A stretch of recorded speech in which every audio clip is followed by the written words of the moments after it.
Hello friends, welcome to our channel. Friends, మనకి తెలంగాణ జిల్లా court and హైకోర్టుకి సంబంధించినటువంటి ఎగ్జామినేషన్స్లో ఇండియన్ జాగ్రఫీ నుంచి చాలా ఇంపార్టెంట్ క్వశ్చన్స్ అయితే వస్తున్నాయండి.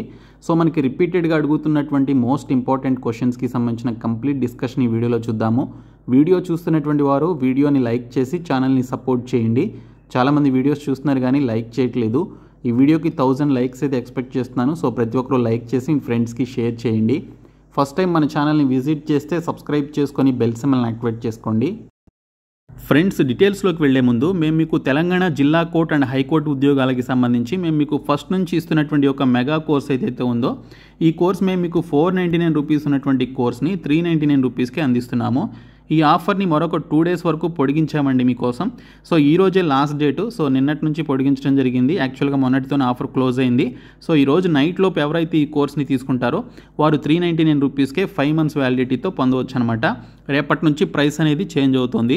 మీరు ఈ కోర్స్ తీసుకున్నట్లయితే ఇందులో మీకు అన్ని వీడియో క్లాసెస్, తెలుగు మీడియంలో ఉన్నటువంటి అన్ని సబ్జెక్టుల యొక్క వీడియో క్లాసెస్ మీరు పొందవచ్చు. ఇంకా 25 మాక్ టెస్ట్స్ అయితే మేము మీకు ప్రొవైడ్ చేస్తున్నాము. తెలుగు మీడియం అండ్ ఇంగ్లీష్ మీడియంలో 100 క్వశ్చన్స్ ఉంటాయి ఈచ్ టెస్ట్లో. అండ్ దీనితో పాటు జీకే అండ్ ఇంగ్లీష్కి సంబంధించి 30,000 ప్లస్ బిట్స్ ఉన్నటువంటి ప్రీవియస్ ఎగ్జామ్స్లో అడిగినటువంటి బిట్స్ అన్నీ కూడా మీకు పీడిఎఫ్స్ రూపంలో ప్రొవైడ్ చేస్తున్నాము. తెలుగు అండ్ ఇంగ్లీష్ మీడియంలో ఉంటాయి. ఇంకా ప్రీవియస్ పేపర్స్ కూడా మీరు పొందవచ్చు. సో ఈ ఒక్క కోర్స్ తీసుకోవడం వల్ల ఈ 4 మెటీరియల్స్ అన్నీ కూడా మీకు అవైలబుల్గా ఉంటాయి, ఇంక్లూడింగ్ ఆల్ వీడియో క్లాసెస్ అయితే ఉంటాయి. సో కాబట్టి డిస్క్రిప్షన్లో మీకు బీఎస్కే జాబ్స్ అని చెప్పేసి యాప్ లింక్ ఉంటుంది. సో యాప్ని డౌన్లోడ్ చేసుకున్న తర్వాత హోమ్ పేజ్లో టీఎస్ ఎగ్జామ్స్ అని చెప్పేసి ఒక బాక్స్ అయితే కనిపిస్తుంది. ఆ బాక్స్ ఓపెన్ చేసి ఈ కోర్స్ కనిపిస్తుంది. ఈ రోజు నైట్ లోపు తీసుకోండి. రేపటి నుంచి ఆఫర్ అనేది చేంజ్ అయిపోతుంది. ఫ్రెండ్స్, మనకి ఇండియన్ జాగ్రఫీకి సంబంధించినటువంటి టాపిక్ నుంచి ముఖ్యంగా ఇండియన్ రివర్ సిస్టమ్, భారతదేశ నదీ వ్యవస్థకి సంబంధించినటువంటి ఈ టాపిక్స్ నుంచే మనకి కోర్ట్ ఎగ్జామ్స్లో అయినా లేదా ఇతర కాంపిటేటివ్ ఎగ్జామినేషన్స్లో అయినా ఎక్కువగా క్వశ్చన్స్ అయితే అడుగుతూ ఉంటారు. సో వీటికి సంబంధించినటువంటి కంప్లీట్ డీటెయిల్స్ అయితే చూద్దాము.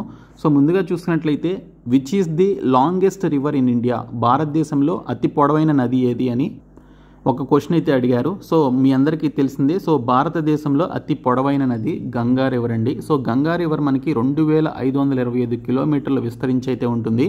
సో ఇది 2500 కిలోమీటర్ల పాటు ప్రవహించి సో ఇది బంగాళాఖాతంలో కలుస్తుందన్నమాట. సో ఇచ్చినటువంటి క్వశ్చన్కి right answer option C, Ganga నది. సో ఇక్కడ చూసుకుంటే భారతదేశంలో అతి పొడవైన నది గంగా నది. ఇంకా దక్షిణ గంగా అని చెప్పేసి ఏ రివర్ని పిలుస్తారు అంటే మన గోదావరి నదిని దక్షిణ గంగా అని చెప్పేసి పిలవడం జరుగుతుంది. సో భారతదేశంలో అతి పొడవైన నదుల్లో మనకి గంగా నది ఫస్ట్ ప్లేస్లో అయితే ఉంటుంది. సో 2525 కిలోమీటర్ల పొడవైతే ఉంటుంది. సో ఈ నది ఉత్తరాఖండ్లోని గంగోత్రి హిమానీ నదం నుండి పుట్టి బంగాళాఖాతంలో కలుస్తుందన్నమాట. సో ఇది ఉత్తరాఖండ్లో ఉన్నటువంటి గంగోత్రి అనేటువంటి యొక్క ప్లేస్లో గంగోత్రి హిమానీ నదం నుండి గంగోత్రి హిమానీ నదం నుండి పుట్టి ఇది బంగాళాఖాతంలో కలుస్తుంది. సో గంగా నది భారతదేశంలో ఒక వంతు గుండా ప్రవహిస్తుందన్నమాట. అది ఉత్తరాఖండ్, ఉత్తరప్రదేశ్, బీహార్, జార్ఖండ్, పశ్చిమ బెంగాల్ అనేటువంటి యొక్క 5 రాష్ట్రాలు ఏవైతే ఉన్నాయో ఈ 5 రాష్ట్రాల గుండా ప్రవహిస్తుంది. సో ఇది మనకి బంగ్లాదేశ్లో కూడా ప్రవహిస్తుందన్నమాట. సో బంగ్లాదేశ్లో యొక్క నదిని పద్మా రివర్ అని చెప్పేసి పిలుస్తారు. సో ఈ విధంగా కూడా క్వశ్చన్స్ అయితే అడిగారు.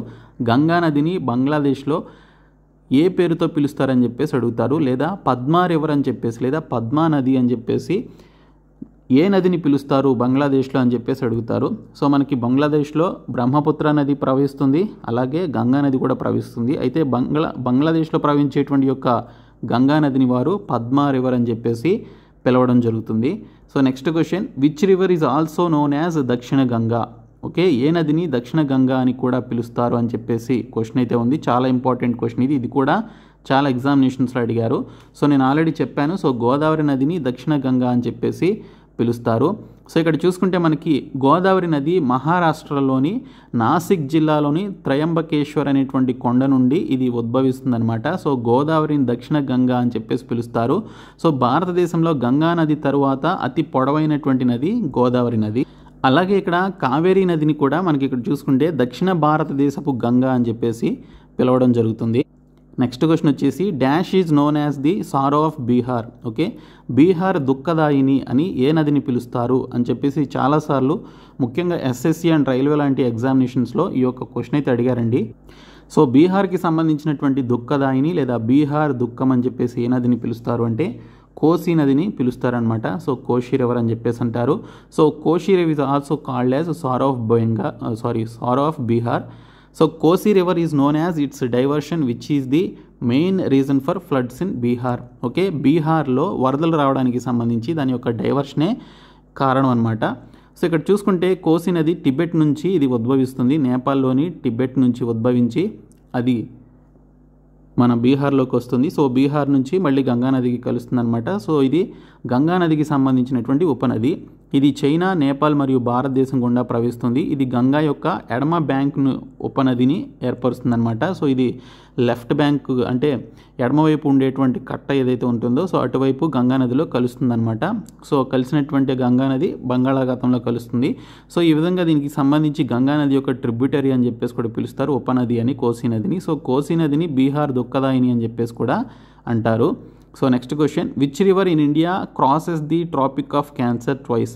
భారతదేశంలోని ఏ నది 2 సార్లు కర్కాటక రేఖను దాటుతుంది అని చెప్పేసి అడిగారు.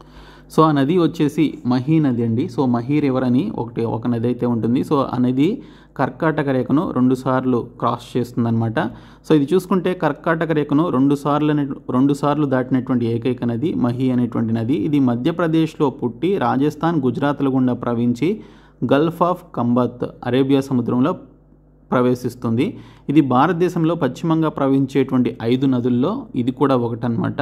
సో మనకి నర్మదా, తపతి నదులు ఏ విధంగా అయితే పశ్చిమంగా ప్రవహించి అరేబియా సముద్రంలో కలుస్తాయో అలాగే ఈ యొక్క మహీ నది కూడా మధ్యప్రదేశ్లో పుట్టి అది flows through Rajasthan and Gujarat గుండా ప్రవహిస్తూ అది ఎక్కడ కలుస్తుంది అంటే అది అరేబియన్ సముద్రంలో కలుస్తుంది.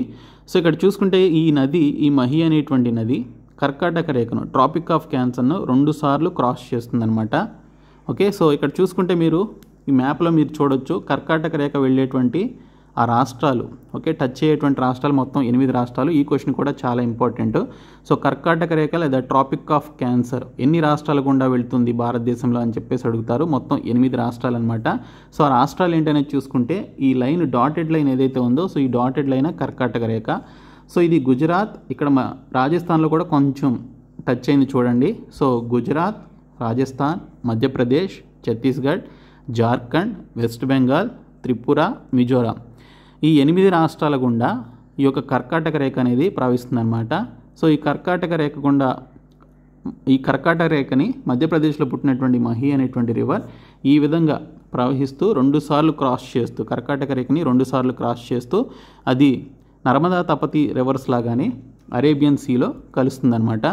సో నెక్స్ట్ క్వశ్చన్ వచ్చేసి, on which river is the world's highest rail bridge situated? ప్రపంచంలోనే అత్యంత ఎత్తైనటువంటి రైలు వంతెన ఏ నది పైన ఉంది అని చెప్పేసి అడిగారు. సో ఇది వచ్చేసి మనకి చీనాబ్ రివర్ పైన ఉందండి. సో చీనాబ్ రివర్ పైన ప్రపంచంలోనే అత్యంత ఎత్తైనటువంటి రైలు వంతెన అయితే నిర్మించడం జరిగింది. సో చీనాబ్ నదిపై రైల్వే వంతెన 3 కిలోమీటర్ల పొడవైతే ఉంటుంది, 1178 మీటర్ల ఎత్తులో ఉంటుంది. సో జమ్మూ కాశ్మీర్లోని 2 ప్రాంతాలను కలిపేటువంటి ఈ వంతెనలో ఒక భాగం రియాసీలో అలాగే మరొక భాగం బక్కల్, ఉధంపూర్లో ఉంది. ఈ వంతెన ప్యారిస్లోని ఈఫిల్ టవర్ కంటే కూడా 35 మీటర్ల ఎత్తులో ఉంటుందన్నమాట. సో ప్యారిస్లో ఉన్నటువంటి ఈ ఈఫిల్ టవర్ ఏదైతే ఉందో సో ఈ ఈఫిల్ టవర్ కంటే కూడా ఇంకా 35 మీటర్లు ఎత్తులో ఉండేటువంటి వంతెన అనమాట. సో అంత హైట్లో ఉంటుంది. సో మొత్తం 3 కిలోమీటర్ల లెంగ్త్లో ఈ యొక్క వంతెన అయితే ఉంటుందన్నమాట. 3 కిలోమీటర్స్ లెంగ్త్లో ఉంటుంది. సో అత్యంత ఎత్తైనటువంటి వంతెన ఉన్నటువంటి నది ఏది అని మీకు క్వశ్చన్ వచ్చినట్లయితే చీనాబ్ రివర్ అనమాట. సో ఇది చీనాబ్ రివర్ పైన నిర్మించడం జరిగింది. So next question, which river in India is called the salt river? భారతదేశంలో ఏ నదిని ఉప్పు నది అని చెప్పేసి పిలుస్తారు? సో దీన్ని ఉప్పు నదిని అని పిలిచేటువంటి నది వచ్చేసి లూని నది అండి. సో LUNI, ఓకే, లూని అనేటువంటి నదిని ఉప్పు నది అని చెప్పేసి పిలుస్తారు. సో ఇక్కడ చూసుకుంటే లూని అనేటువంటి నది దీని పురాతన పేరు లావాన్వతి అనేది దీనికి సంబంధించినటువంటి పేరు అనమాట. పూర్వం దీన్ని లావాన్వతి అని చెప్పేసి పిలిచేవారు. ఇది భారతదేశంలోని రాజస్థాన్ మరియు గుజరాత్ రాష్ట్రాల్లో ప్రవహించేటువంటి ఒక నది అనమాట. ఇది ఆరావళి పర్వతానికి సమీపంలో అజ్మీర్ జిల్లాలోని నాగ్పహర్ స్నేక్ మౌంట్ నుండి ఉద్భవిస్తుంది. ఓకే, సో ఆ ప్రాంతంలో పుడుతుంది. సో నైరుతి ప్రాంతంలో అజ్మీర్, నాగౌర్, పాలి, జోధ్పూర్, బార్మేర్, జలోర్, రాజస్థాన్లలో 330 కిలోమీటర్లు ఇది ప్రవహిస్తుంది అనమాట. ఇది గుజరాత్లోని ర్యాన్ ఆఫ్ కచ్లో కలుస్తుంది. సో లూని నది ర్యాన్ ఆఫ్ కచ్లో కలుస్తుంది అనమాట. సో లూని నదిని ఇక్కడ చూసుకుంటే ఉప్పు నది అని చెప్పేసి కూడా పిలుస్తారు. సో లూని నదికి సంబంధించినటువంటి యొక్క ప్రవాహం ఏ విధంగా ఉంటుందనేది మీరు ఇక్కడైతే చూడొచ్చు. సో ఇది ర్యాన్ ఆఫ్ కచ్ అనమాట, ఇది ఇక్కడ కలుస్తుంది. సో ఇక్కడ చూసుకుంటే ఇది ఎక్కడ పుడుతుందంటే నాగా హిల్స్ రాజస్థాన్లో ఇక్కడ అజ్మీర్ అనేటువంటి ప్రాంతంలో పుడుతుంది. సో ఇక్కడ మీరు చూడొచ్చు ఉద్భవించేటువంటి ప్రాంతం. సో ఇక్కడ నుంచి ఈ విధంగా ప్రవహిస్తూ ఉంటుందన్నమాట. ఈ విధంగా ప్రవహించి ఇక్కడ ర్యాన్ ఆఫ్ కచ్ అనేటువంటి ప్రాంతంలో ఇది అక్కడ కలవడం జరుగుతుందన్నమాట. సో లూని నది అని చెప్పేసి పిలుస్తారు. ఇంకా next question, what are the 2 head streams of Ganga? Ganga నది యొక్క 2 ప్రధాన ప్రవాహాలు ఏవి అని చెప్పేసి అడిగారు. గంగా నదికి సంబంధించినటువంటి 2 ప్రధాన ప్రవాహాలు వచ్చేసి భగీరథి మరియు అలకనంద అండి. భగీరథి మరియు అలకనంద అనేవి ఈ గంగా నదికి సంబంధించిన 2 ప్రవాహాలుగా చెప్తారు. సో ఇక్కడ చూసుకున్నట్లయితే మనకి భారతదేశంలో అతి పొడవైనటువంటి నది. సో ఇది మనకి గంగా నది 2525 కిలోమీటర్లు అయితే ఉంటుంది. సో గంగా నది చూసుకున్నట్లయితే మొత్తం 5 రాష్ట్రాల్లో ప్రవహిస్తుంది అనమాట. ఉత్తరాఖండ్, ఉత్తరప్రదేశ్, బీహార్, జార్ఖండ్, పశ్చిమ బెంగాల్ అనేటువంటి ఒక రాష్ట్రాల్లో ఇది ప్రవహించడం జరుగుతుంది. సో గంగా నదికి సంబంధించిన 2 ప్రధాన ప్రవాహాలు ఏమి అంటే, సో మనకి భగీరథి, అలకనంద 2 కలిసి గంగా నదిగా ఏర్పడతాయి. సో ఈ భగీరథి, అలకనంద అనేవి గంగా నది యొక్క 2 ప్రధాన ప్రవాహాలు. Next question, dash is the place where Alaknanda and Bhagirathi join and take the name Ganga. Okay, ఇందాకే చూసాం మనం ఆ 2 కలిసేటువంటి ఒక ప్రాంతం అయితే ఉంటుంది. సో ఆ 2 కలిసేటువంటి ప్రాంతం ఏంటి అని చెప్పేసి అడిగారు. సో ఆ 2 నదులు కలిసి గంగా నది అనేటువంటి నదిని ఏర్పరుస్తాయన్నమాట. సో ఒకటి అలకనంద, ఒకటి భగీరథి అయితే. సో ఈ 2 కూడా కలిసేటువంటి ఈ ప్రాంతాన్ని ఏమని చెప్పేసి పిలుస్తారు. సో ఇక్కడ నుంచి దీని యొక్క పేరు మారుతుంది గంగా అని. సో ఇక్కడ వరకు కూడా ఒకటి అలకనందగా, మరొకటి భగీరథిగా ఆ యొక్క 2 నదులు వస్తాయన్నమాట, వచ్చి ఒక చోట కలుస్తాయి. సో ఆ కలిసేటువంటి ప్రాంతాన్ని ఏమని చెప్పేసి పిలుస్తారని అడిగారు. సో చాలా ఇంపార్టెంట్ బిట్ ఇది. సో ఏమని పిలుస్తారు అంటే దేవప్రయాగ్ అని చెప్పేసి పిలుస్తారు. సో దేవప్రయాగ్ అనేది దీనికి సంబంధించినటువంటి రైట్ ఆన్సర్ అనమాట. సో ఇక్కడ చూసుకుంటే దేవప్రయాగ్ పంచప్రయోగ జాబితాలో ఒకటి. ఇక్కడ అలకనంద మరియు భగీరథి యొక్క పవిత్ర ప్రవాహాలు కలుస్తాయి. ఆ తర్వాత ఆ యొక్క నదిని గంగా నది అని చెప్పేసి పిలుస్తారు. దేవప్రయాగ్లోని ప్రధాన ప్రదేశాల్లో రఘునాథ్జీ యొక్క పవిత్ర ఆలయం ఒకటైతే ఉంటుందన్నమాట. సో రఘునాథ్జీ అనేటువంటి పవిత్ర ఆలయం కూడా ఈ దేవప్రయాగ్ అనేటువంటి ఒక ప్రదేశంలో ఉంటుంది. సో అలకనంద, భగీరథి యొక్క పవిత్ర ప్రవాహాలు కలిసేటువంటి ప్రాంతాన్ని ఏమని పిలుస్తారు అంటే దేవప్రయాగ్ అని చెప్పేసి పిలుస్తారు. సో అక్కడి నుంచి కలిసిన తర్వాత 2 నదులు సో గంగా నదిగా పేరైతే మారుతుంది. సో ఇక్కడ చూసుకున్నట్లయితే ఇక్కడ మీరు వీటికి సంబంధించిన డీటెయిల్స్ చూడొచ్చు. ఇక్కడ కలిసేటువంటి ప్రాంతాన్ని దేవప్రయాగ్ అని చెప్పేసి పిలుస్తారు. సో ఇక్కడ ఈ పర్టికులర్ ప్రవాహాన్ని ఒక నదిగా, దీన్ని భగీరథి అని చెప్పేసి పిలుస్తారు. ఓకే, సో గంగోత్రి నుంచి ఇది రావడం జరుగుతుంది. సో భగీరథి అని చెప్పేసి పిలుస్తారనమాట. తర్వాత ఇక్కడ చూసుకుంటే అలకనంద వచ్చేసి ఈ బ్లూ కలర్లో ఉన్నదేమో అలకనంద అనమాట. ఓకే, అలకనంద ఇక్కడ పేరుంది చూడొచ్చు. సో ఇది బద్రీనాథ్లో పుడుతుంది, బద్రీనాథ్ నుంచి వస్తుందన్నమాట. సో తర్వాత మనకి ఇక్కడ గంగోత్రి అనేటువంటి ప్రాంతం నుంచి భగీరథి అనేటువంటి రివర్ అయితే వస్తుంది. సో ఈ 2 ఇక్కడ కలుస్తాయి. ఓకే, ఈ 2 కూడా ఇక్కడ కలవడం జరుగుతుంది. ఇక్కడ కలిసేటువంటి ప్రాంతాన్ని దేవప్రయాగ్ అని చెప్పేసి పిలుస్తారు. ఓకే, దేవప్రయాగ్ అని పిలుస్తారు. సో ఇక్కడ నుంచి దీని యొక్క పేరు గంగా నది అని చెప్పేసి పేరైతే మారుతుంది. సో చాలా ఇంపార్టెంట్ బిట్ ఇది. నెక్స్ట్ క్వశ్చన్, సో నెక్స్ట్ క్వశ్చన్లోకి వెళ్ళే ముందు మేము మీకు 499 రూపీస్ కోర్స్ని ఈ ఒక్కరోజు ఆఫర్, ఈ రోజు వరకు ఆఫర్ అయితే ఎక్స్టెండ్ చేశాము. మొన్నటితో ఆఫర్ క్లోజ్ అయింది, కానీ చాలామంది ఎక్స్టెండ్ చేయమని చెప్పేసి అడిగారు. 499 రూపీస్ మెగా కోర్స్ని 399 రూపీస్కే అందిస్తున్నాము. సో ప్రతి ఒక్కరు కూడా ఆ కోర్స్ తీసుకోండి. ఆ కోర్సులో మీకు వీడియో క్లాసెస్ తెలుగు మీడియంలో ఉంటాయి, 25 మాక్ టెస్ట్స్ ఉంటాయి. ఆల్రెడీ 24 యాడ్ చేసాం. రేపు మార్నింగ్ లోపు 25th మాక్ టెస్ట్ కూడా యాడ్ చేయడం జరుగుతుంది. 25 మాక్ టెస్ట్ మనకి ఇక్కడ ఇంగ్లీష్ మీడియం అండ్ తెలుగు మీడియంలో ఉంటాయన్నమాట, 2 లాంగ్వేజెస్లో ఉంటాయి. అలాగే మీకు 30,000 ప్లస్ బిట్స్ ఉన్నటువంటి పీడిఎఫ్స్ అన్నీ కూడా మీకు అందులో అవైలబుల్గా ఉంటాయి. అండ్ మిగిలినటువంటి ప్రీవియస్ పేపర్స్ ఏవైతే ఉన్నాయో అవి కూడా మీకు తెలుగు మీడియం అండ్ ఇంగ్లీష్ మీడియంలో ప్రీవియస్ పేపర్స్ కూడా ఉన్నాయి. సో ఈ 4 కోర్సెస్ కూడా మీరు సింగిల్ కోర్స్లో పొందవచ్చు అనమాట. కాబట్టి 399 రూపీస్కే మీరు ఈ కోర్స్ అయితే తీసుకోండి. ఒక్కరోజే ఉంటుంది ఆఫర్. సో అందుకే నేను మీకు చెప్తున్నాను, రేపటి నుంచి ఇంకా ప్రైస్ అనేది పెరుగుతుంది. కాబట్టి ప్రతి ఒక్కరు తీసుకోండి. సో నెక్స్ట్ క్వశ్చన్ వచ్చేసి ఇక్కడ చూసుకున్నట్లయితే which pass is called the gateway of Sutlej river in India? భారతదేశంలో సట్లెజ్ నది ముఖద్వారంగా ఏ కనుమను పిలుస్తారు అని చెప్పేసి అడిగారు. సో ఇక్కడ చూసుకున్నట్లయితే షిప్కిలా పాస్ అండి. ఓకే, షిప్కిలా పాస్ని ఇక్కడ చూసుకుంటే భారతదేశం సట్లెజ్ నది ముఖద్వారంగా ఈ యొక్క కనుమని పిలవడం జరుగుతుంది. సో ఇక్కడ చూసుకుంటే మనకి షిప్కిలా అనేది ఇండో టిబెటన్ సరిహద్దులో ఉన్నటువంటి ఒక పర్వత మార్గం మరియు సరిహద్దు పోస్ట్ అనమాట. సట్లెజ్ నది ఈ కనుమ ద్వారా భారతదేశంలోనికి ప్రవేశిస్తుంది. భారతదేశంలోని బియాస్ నదిలో ఇది కలుస్తుంది అనమాట. సో ఇది హిమాచల్ ప్రదేశ్ అలాగే భారతదేశం మరియు టిబెట్ రాష్ట్రాల్లోని కన్నౌర్ జిల్లాలో ఇదైతే ఉంటుంది.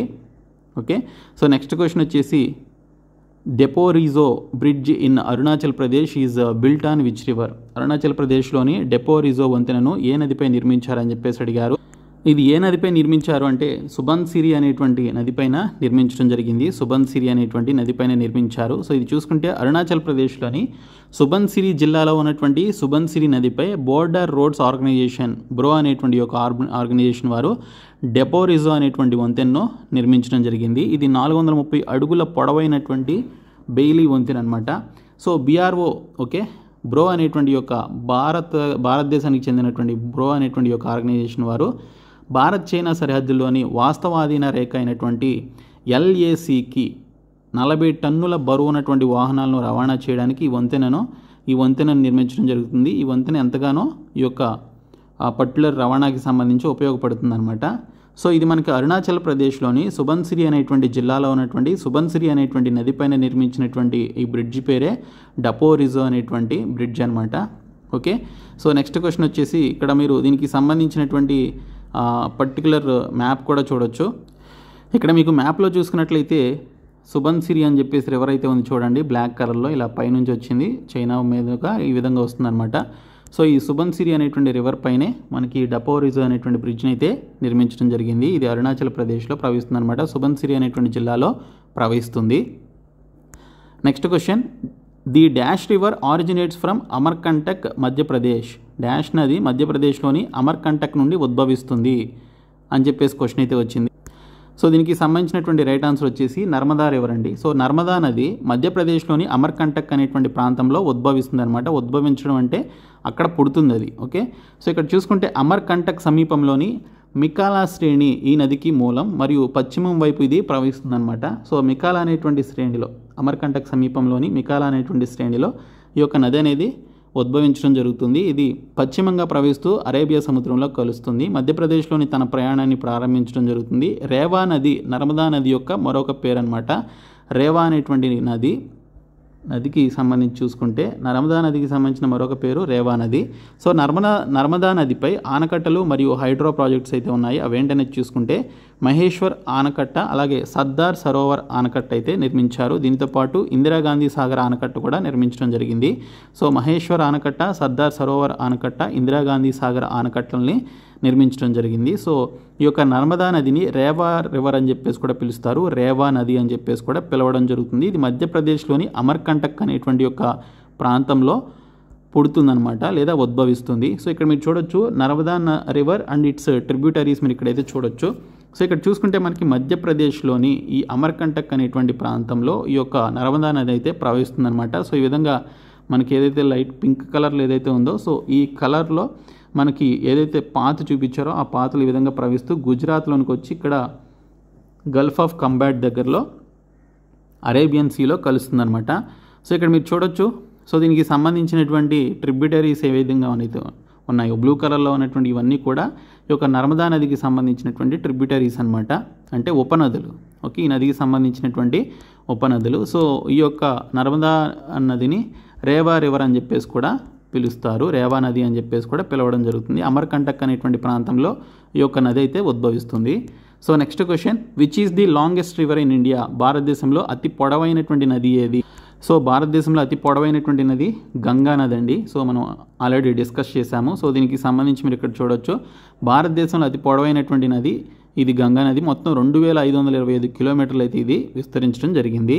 సో ఇక్కడ మీరు చూడొచ్చు గంగా నదికి సంబంధించినటువంటి ట్రిబ్యూటరీస్ కావచ్చు, గంగా నది యొక్క నదీ ప్రవాహం ఏ విధంగా ఉందనేది మీరు ఇక్కడైతే చూడొచ్చు. సో ఈ విధంగా మనకి గంగా నది అయితే ప్రవహిస్తూ ఉంటుంది. Okay, so most important river and longest river in India.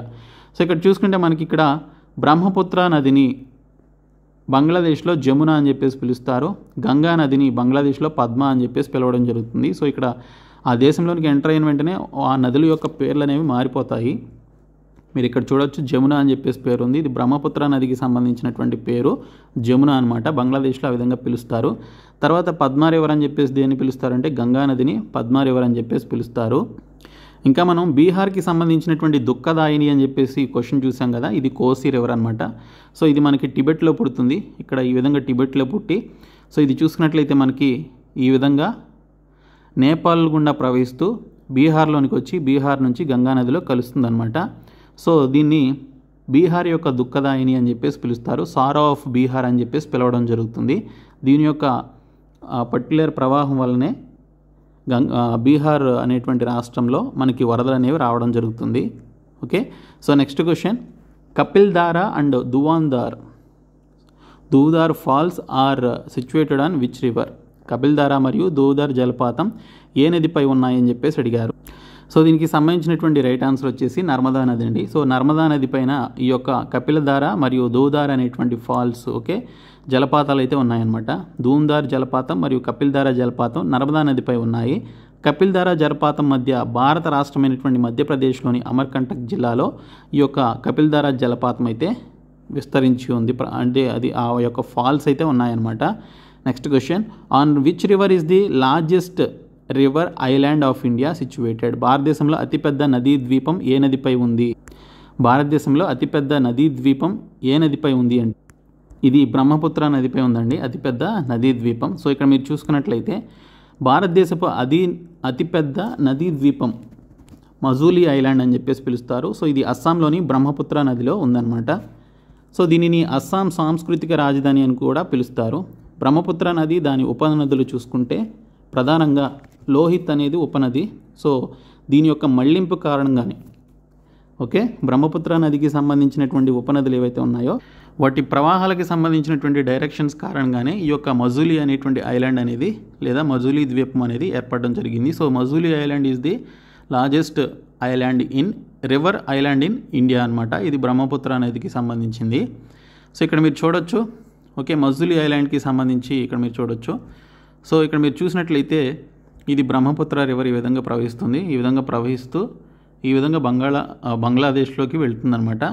So ఇక్కడ మీరు చూసుకున్నట్లయితే ఇక్కడ మనకి మజూలీ ఐలాండ్ అనేది ఏర్పడడం జరిగింది. So biggest river island in the world, okay, biggest river island in the world వచ్చేసి మజూలీ ఐలాండ్ అనమాట. ఇది అస్సాంలో ఉంది. 880 స్క్వేర్ కిలోమీటర్స్ అయితే ఉంటుంది. పాపులేషన్ 1,67,304 పాపులేషన్ అయితే ఉంటుంది జనాభా. సో ఇక్కడ ఏరియా చూస్తే 880 స్క్వేర్ కిలోమీటర్లో ఈ యొక్క మజూలీ ఐలాండ్ అనేది విస్తరించి ఉంటుంది. ఇక్కడ మీరు చిన్న మ్యాప్లో కూడా చూడొచ్చు, ఇక్కడ రెడ్ కలర్ డాట్. సో ఇక్కడ మీరు చూడొచ్చు. సో క్లియర్గా మేము మీకు ఈ విధంగా మ్యాప్ పాయింట్స్తో సహా క్లియర్గా మేము మీకు కొన్ని టాపిక్స్కి సంబంధించి రిక్వైర్మెంట్ ఉన్నటువంటి టాపిక్స్కి సంబంధించి ఈ విధంగా మేము చాలా ఇమేజెస్తో ఎక్స్ప్లెయిన్ చేస్తూ పీడిఎఫ్ మెటీరియల్స్ కూడా ఇస్తున్నాము. సో మీరు 399 రూపీస్ కోర్స్తో పాటు మిగిలినటువంటి కోర్సెస్ కూడా తీసుకోండి.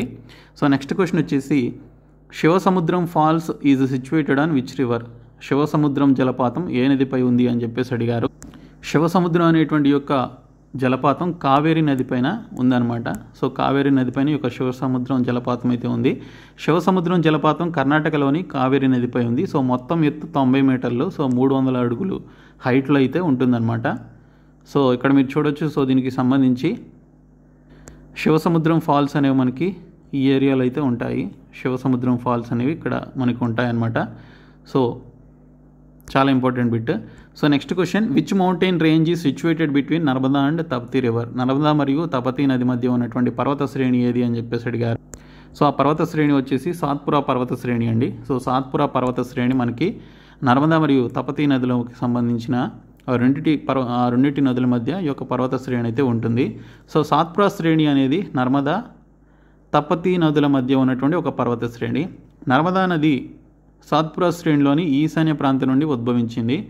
తపతీ నది సాత్పురా యొక్క తూర్పు మధ్య భాగంలో ఉద్భవించింది. దీనిని నర్మదా నది జంట నది అని చెప్పేసి కూడా పిలవడం జరుగుతుంది. ఓకే, సో ఇక్కడ మీరు చూడొచ్చు. సో సాత్పురా రేంజ్ ఇది సాత్పురా రేంజ్. సో వీటికి సంబంధించి ఈ యొక్క నదులు ఈ విధంగా పుడతాయి అన్నమాట. నర్మదా అండ్ తపతీ నదులకి మధ్యలో ఈ యొక్క సాత్పురా రేంజ్ అయితే ఉంటుంది. ఓకే, మీరు ఇమేజెస్లో చూడొచ్చు, మీకు చాలా ఈజీగా అర్థమవుతుంది. సో నెక్స్ట్ క్వశ్చన్ వచ్చేసి on which river is the Matatila project located. Matatila project ఏ నదిపై ఉంది అని చెప్పేసి అడిగారు. సో ఇది మనకి బేట్వా అనేటువంటి నదిపైన నిర్మించారు. బేట్వా అనేటువంటి నదిపైన ఈ యొక్క మటాటిలా అనేటువంటి డ్యామ్ని నిర్మించడం జరిగింది. సో ఇది ఉత్తరప్రదేశ్లోని లలిత్పూర్ జిల్లాలో ఉంది మరియు బేట్వా నదికి ఎడమ ఒడ్డున ఉంటుందన్నమాట. సో బేట్వా నది వింధ్యా పీఠభూమిలోని భోపాల్ నుండి ఉద్భవించిన ఒక పూర్తిగా వర్షాధార నది అనమాట. సో ఈ ఆనకట్టను 1957లో నీటిపారుదల ప్రయోజనం కోసం నిర్మించడం జరిగింది. ఇక్కడ మీరు చూడొచ్చు. సో దీనికి సంబంధించినటువంటి మ్యాప్ ఇక్కడ మీరు చూడొచ్చు. సో బేట్వా అనేటువంటి ఈ యొక్క నదికి సంబంధించినటువంటి లలిత్పూర్ అనేటువంటి ప్రాంతంలో ఉంటుందన్నమాట మటాటిలా అనేటువంటి డ్యాము. సో బేట్వా నదికి సంబంధించి ఇక్కడ మటాటిలా అనేటువంటి డ్యామ్ని నిర్మించారు బేట్వా అనేటువంటి నది పైన. Okay, next question, on which river is the longest dam of India situated. భారతదేశంలో అతి పొడవైనటువంటి ఆనకట్ట ఏ నదిపై ఉంది అని చెప్పేసి అడిగారు. సో ఇది మీ అందరికీ తెలిసిందే. సో ఇది మహానదిపై, ఒరిస్సాలోని మహానదిపై నిర్మించడం జరిగింది. సో ఇది చూసుకున్నట్లయితే మనకి మహానదిపై నిర్మించింది హీరాకుడ్ ఆనకట్ట అనమాట. మొత్తం 25.8 కిలోమీటర్స్ పొడవుతో అతి పొడవైనటువంటి ఆనకట్టను అయితే నిర్మించారు. సో ఇది మహానదిపై నిర్మించినటువంటి ఈ చారిత్రాత్మకమైనటువంటి ఆనకట్ట భారతదేశంలోని ఒడిస్సాలోని సంబల్పూర్ జిల్లాకు సమీపంలో ఇదైతే ఉంటుందన్నమాట. సో భారతదేశంలోని ఒడిస్సాలోని సంబల్పూర్ అనేటువంటి జిల్లాలో అయితే ఉంటుంది. మొత్తం 25.8 కిలోమీటర్స్ అయితే ఈ యొక్క హీరాకుడ్ ఆనకట్ట పొడవైతే ఉంటుంది. ఈ హీరాకుడ్ అనేటువంటి ఆనకట్టని మహానదిపైనే నిర్మించారు. మహానది మనకి ఒరిస్సాలోని ఈ యొక్క సంబల్పూర్ అనేటువంటి జిల్లాలో ఉంటుందన్నమాట. ఓకే, సో ఇది మనకి కొన్ని important river systems in India అనమాట. సో మిగిలినటువంటి క్వశ్చన్స్ కూడా నెక్స్ట్ వీడియోలో చేస్తాను. సో ప్రతి ఒక్కరు మన ఛానల్ని లైక్ చేసి సబ్స్క్రైబ్ చేసుకోండి. Thank you so much guys. And మేము మీకు ప్రొవైడ్ చేసినటువంటి 399 రూపీస్ కోర్స్ ఈరోజు నైట్ లోపు తీసుకోండి. ఈరోజే లాస్ట్ డేట్ ఈ offer. Thank you so much guys.